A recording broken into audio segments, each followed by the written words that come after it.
yeah, stoked about this project. So we've got something new here today. Once again, these are gouache.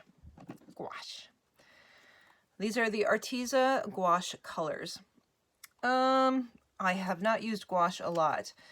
I did use it when I was in college. I used it in my watercolor class. So gouache is basically a mix between watercolor and acrylic. So it's an opaque watercolor.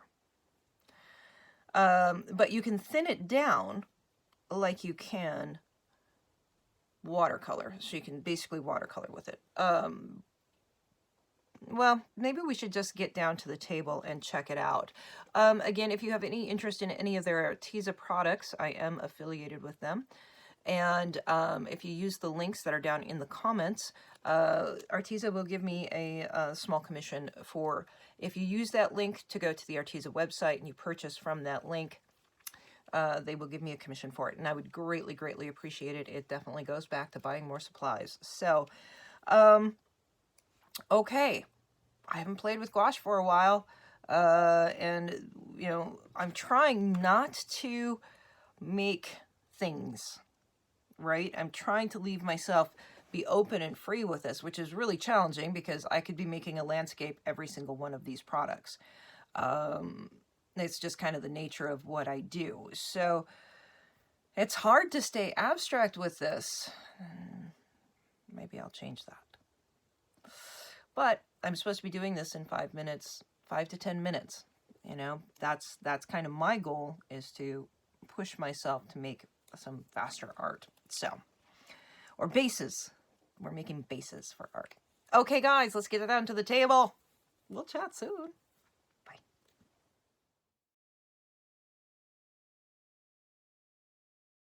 Names. I'm just putting a squirt of water on here. I'm going to see how the wash works. The gouache wash. Let's start with that. This paper balls up. So here we're using it in a watercolor context. Most definitely.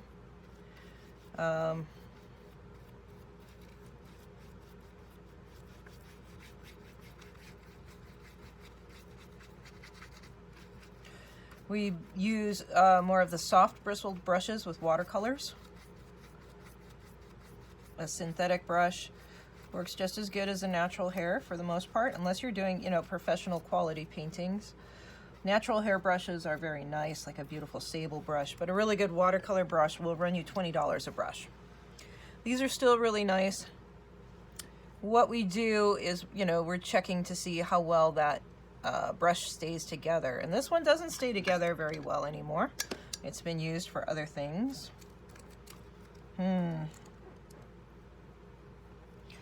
So obviously the more water we use, the more we will thin it down. But it's very blendable when you're working on a wet on wet technique. You can see by that right there. Well, that's very blendable.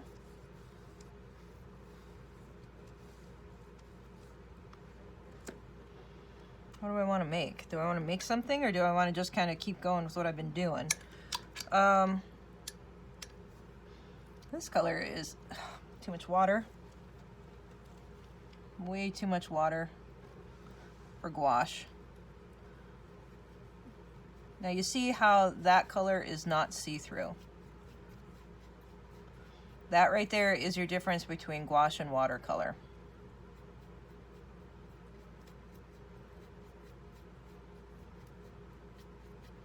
That's a beautiful stormy blue.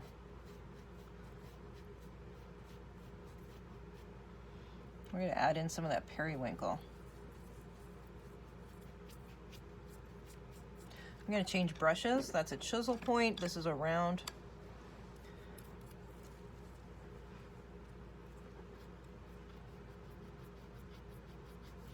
I was changing brushes because, you know, I got into this blending situation, and It wasn't blending as well as I would like it to.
So let's just talk 2 seconds about some of the properties of gouache. As you know, with acrylic, because why you would say, well, why wouldn't you just use acrylic? Well, because acrylic doesn't, you can't do a real wash like that with acrylic. It doesn't lend itself to that. But also, if you look here, with the gouache, you can reconstitute your paint, meaning that you can pick it up and move it if it's something that you don't like or whatever. So you have a lot of the watercolor properties versus the acrylic properties. It's a very smooth paint. Now, I could save these pieces of paint here and put them in a permanent palette and then just re-wet them down like we do with our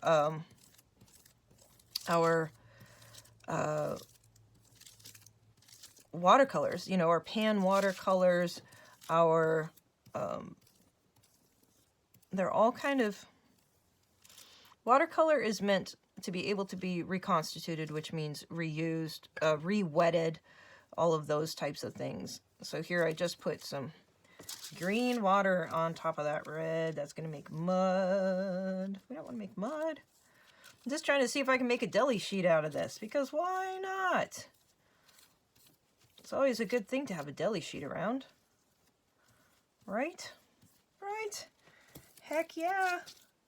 Okay, so yeah, that's why gouache is, you know, a good product in its own right. See how I'm just picking up some of that white that was all dried up?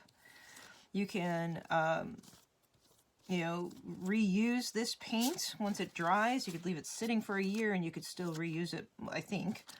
Don't quote me on that.